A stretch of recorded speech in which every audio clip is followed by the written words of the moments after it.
আসসালামু আলাইকুম ওয়া রাহমাতুল্লাহি ওয়া বারাকাতুহু। প্রিয় দর্শক, আপনাদের সবাইকে স্বাগতম আমাদের আজকের বিশেষ ভিডিওতে।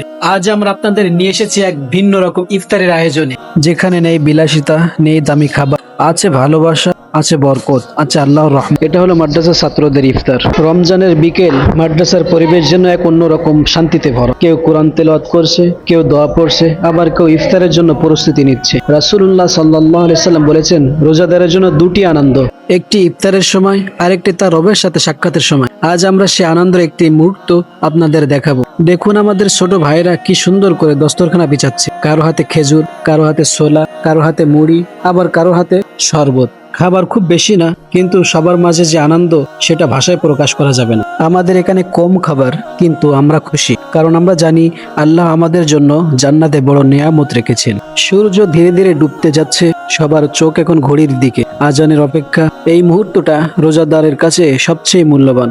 সবাই দোয়া করছে, আল্লাহুম্মা ইন্নী লাকা সুনতু ওয়া বিকা আমানতু ওয়া আলাইকা তাওয়াক্কালতু ওয়া আলা রিজকিকা আফতারতু। আজানের সাথে সাথে প্রথমে খেজুর, তারপর পানি।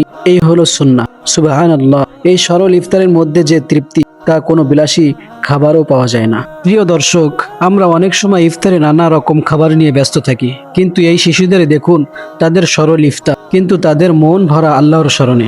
রমজান আমাদের শেখায় কম খেয়ে বেশি ইবাদত করতে, দুনিয়া নয় আখিরাতকে ভালোবাসতে। চলুন আমরা সবাই মিলে দোয়া করি, হে আল্লাহ, এই মাদ্রাসার ছাত্রদের হেফাজত করুন, তাদেরকে দিনের বড় খাদেম বানান, তাদের ইলমে বরকত দিন, তাদের ইফতারকে কবুল করুন।